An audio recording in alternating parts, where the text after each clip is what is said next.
Hi guys, मैं हूं पवन पारिक। 41,000 की फीट पर एक फ्लाइट हवा में उड़ रही है। अचानक उस फ्लाइट में दोनों इंजन्स फेल हो जाती है। हाँ, दोनों इंजन्स फेल हो जाती है एंड उसके साथ फ्यूल भी पूरा खत्म हो जाता है। लेकिन दोनों पायलट्स बचा लेते हैं उन 69 मेंबर्स को सेफली एंड किसी को भी जरा सी भी खरोच नहीं आती है। बड़ी इंटरेस्टिंग सी ये कहानी होने वाली है। ये कहानी है कनाडा की एयर इंडिया कंपनी की। दोनों पायलट्स एक्सपीरियंस थे, इसीलिए उन 69 पैसेंजर्स की जान बचाई गई। हालांकि 41,000 फीट की ऊंचाई पे थी, फिर भी 69 पैसेंजर्स की जान बचाई गई। ये घटना हुई थी 23 जुलाई 1983 के साल में। एंड मैं आपको बता देता हूँ, ये इंटरेस्टिंग है कि सन 1983 में कनाडा ने अपना मेट्रिक सिस्टम से मेट्रिक सिस्टम अपनाया था इंपीरियल सिस्टम से लेके। इंपीरियल सिस्टम में क्या होता, पाउंड्स को मानते थे एंड मेट्रिक सिस्टम में केजीज को मानते हैं, जैसे हम इंडिया में मानते हैं।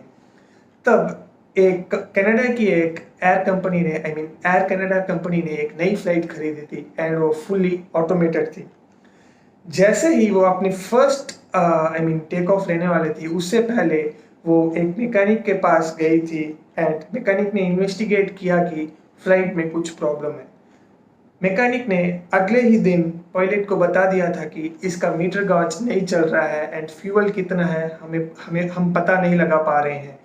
क्लियरली उस मैकेनिक ने उस इंजीनियर ने बोल दिया था पायलट को भी ये याद था कि इसके बारे में उसे चेक करना है।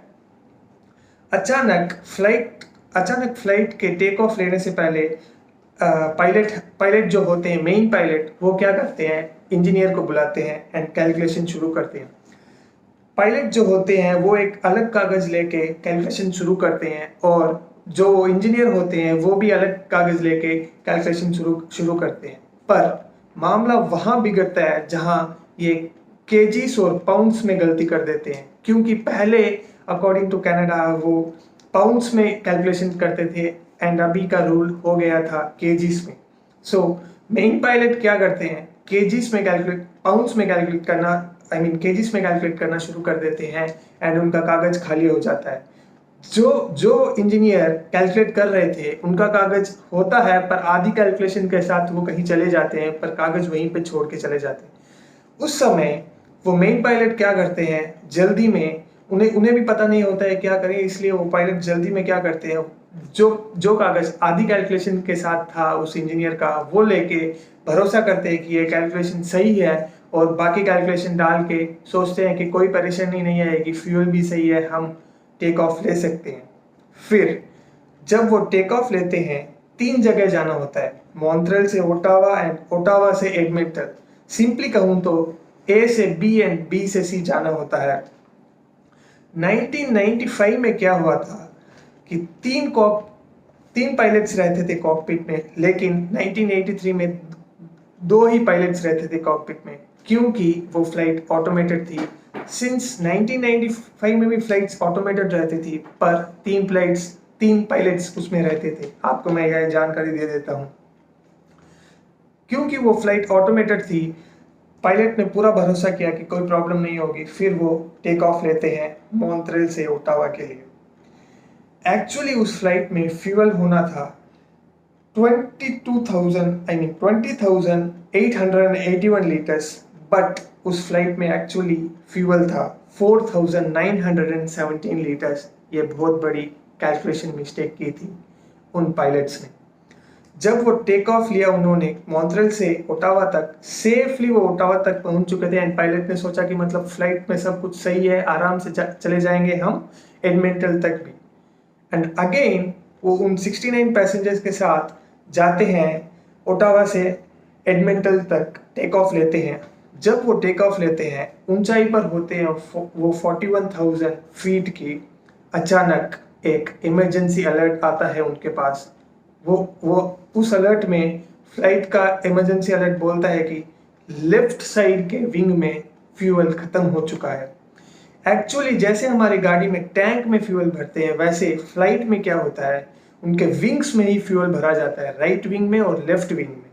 सो ये ये सूचना फ्लाइट के इमरजेंसी अलर्ट के आने के बाद पायलट सोचते हैं कि शायद तक फ्लाइट में कोई खराबी है, क्योंकि हमने कैलकुलेशन सही की है, शायद तक ये इस फ्लाइट में कोई खराबी है, इसलिए वो अलर्ट आया है। अगले 1 मिनट में ही अगला अलर्ट आता है कि राइट विंग में भी वो फ्यूल खत्म हो चुका है।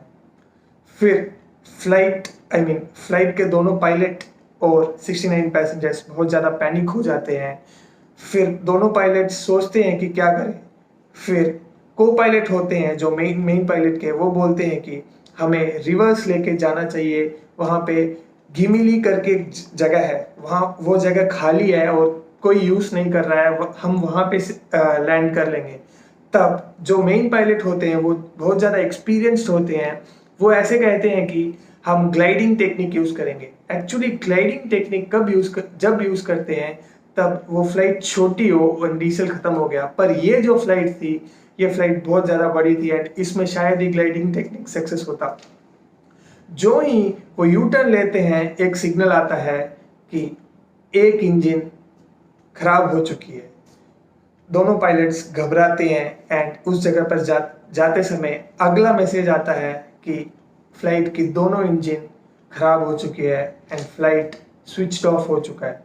ये मैसेज उन दोनों पायलट ने खुद कहा था कि अपनी ज़िंदगी में ट्रेनिंग में भी नहीं सुना था, इसलिए दोनों पायलट घबरा जाते हैं। जब वो सेफली लैंड करने के लिए सोचते हैं उस जगह में, गेमिली के जगह में, खाली जगह में, तब लैंड करने के समय वहाँ पे देखते हैं कि वहाँ पे एक कार रेस चल रही है। अचानक वो पायलट्स डर जाते हैं, फिर भी ऐसे वैसे करके लैंड करते हैं। लैंड करते ही उस फ्लाइट का पहला टायर है वो टूट के निकल जाता है एंड वहाँ पे जो कार रेस चल रही थी ना, वहाँ पे एक वो किया था, साइड में वो होता है ना सेफ्टी के लिए, वो रैम कहते हैं उसको, रैम लगाया हुआ था। उस रैम की वजह से वो पायलट्स ने 69 पैसेंजर्स और खुद की जान बचाई, क्योंकि जैसे ही फ्लाइट लैंड किया, जो हिस्सा आगे था वो हिस्सा डैमेज हो चुका था एंड फ्लाइट क्या हुआ, वो फ्लाइट सीधा क्रैश करके रैम से टकरा के सीधा चली गई एंड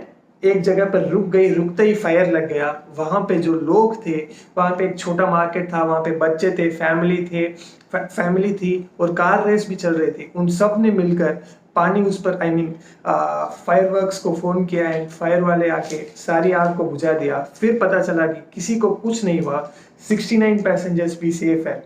जैसे ही ये घटना घटने के बाद न्यूज़ मीडिया आई, फिर कनाडा गवर्नमेंट ने इन पायलट्स को सस्पेंड कर दिया। ऐसा ही नहीं, एयर कनाडा ने इन पायलट को डिमोट भी कर दिया उनकी पोस्ट से।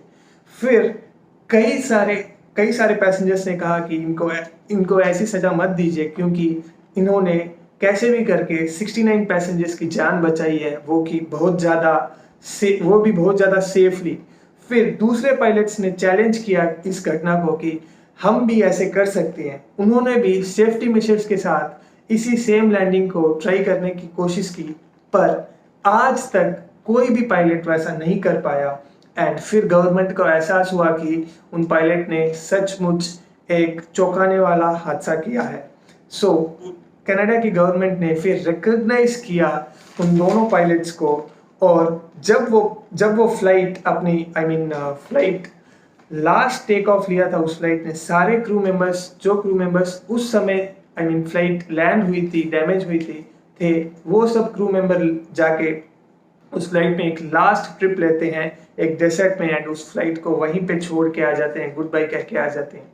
ये घटना हुई थी कनाडा में एंड इस घटना को आज तक हिस्ट्री में किसी ने नहीं दोहराया एंड इस मुकाम पे 41,000 की फीट में शायद तक मैं होता तो वहीं पे मैं आधी जान मेरी चली जाती, क्योंकि बहुत ज़्यादा रिस्क होता है वहाँ पे।